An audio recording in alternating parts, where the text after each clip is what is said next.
So in our last lesson, we talked exponential growth. In this lesson, we're talking exponential decay. So the difference here is that we're still using the same equation, y equals a times b raised to the x power, but a is still greater than 0. B, though, is a value between 0 and 1. So think fractions, decimals, those kinds of things, between 0 and 1. So then we have to determine whether these are growth or decay. So remember, A is still the same. A has to be bigger than 0. So what we're looking at here is this B value. So if I have a B value of 2, that's bigger than 1, so that would be considered growth. On letter B, the B value is 5/8, which is less than 1. That would be considered decay. C and D are a little trickier, so don't get ahead of yourself and go ahead and say C is growth and D is decay, because they're not in the right format. This is really -1 times x. So when you have a negative exponent, remember the way to take care of that is to move everything to the other piece. So 3 right now is in the numerator, so we're going to move it into the denominator. So 1/3 to the x power. So then this becomes decay instead of growth. And then if you look at this one, we have y equals 4, and then instead it would be 3/2 to the positive x, and 3/2 is bigger than 1, so this would be a growth.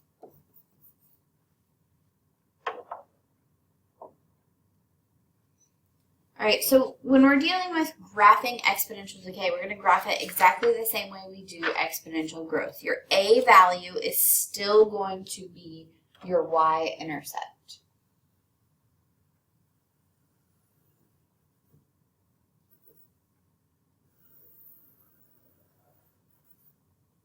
So in this case, it's going to be 0, 2. And then we want to graph when x is 1. So 2 times 1/3 to the first power, 1/3 to the first power is 1/3. 2 times 1/3 is 2/3. So I'm at 1 2/3. So exponential decay is going to look like this. It shoots down very quickly and then kind of levels off. It still has that asymptote.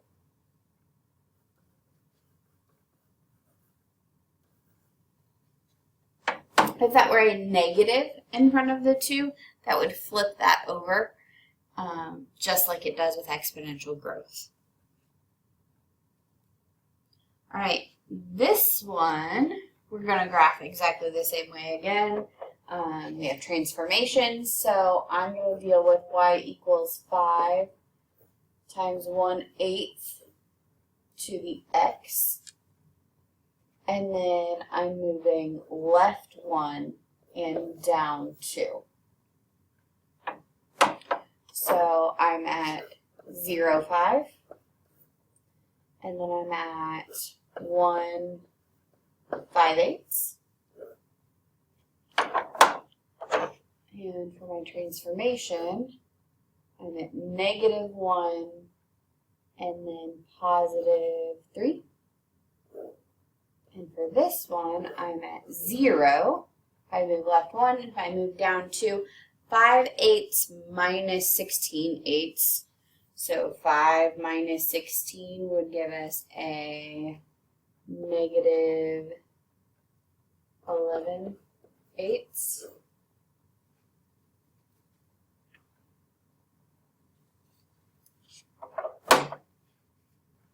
The other thing that's helpful to look at is that here our asymptote would be y equals 0.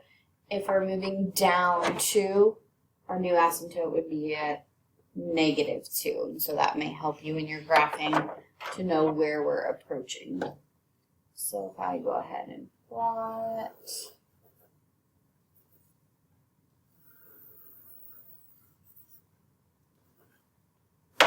x and y axis. So 0, 5, 1, 5/8.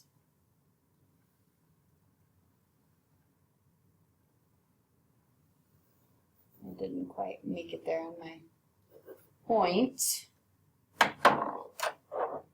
And then I'm at -1, 3, and 0, -11/8, which is somewhere here, not quite to -2. -2 is our asymptote. So it's going down pretty quick and then having to level off pretty quick there so it doesn't reach that asymptote.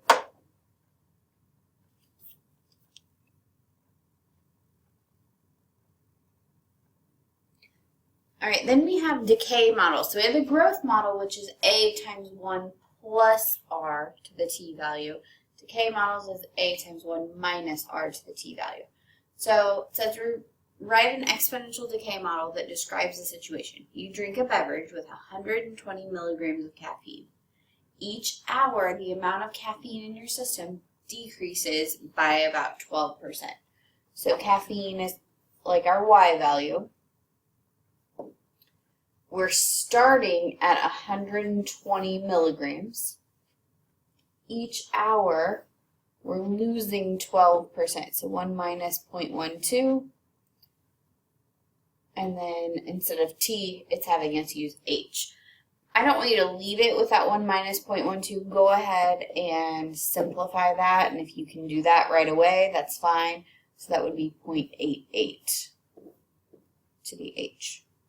So one really interesting thing to note about caffeine is that, or any drug in your system, is that the asymptote is going to be at 0. So we never actually reach 0. So anytime you put something like that in your system, it never fully leaves your system. It depletes to such a trace small amount that it's not detected anymore, but it's still there. So kind of an interesting science connection there for you. That's all I have today for you. If you have questions, come in and see me. Otherwise, I'll see you in class.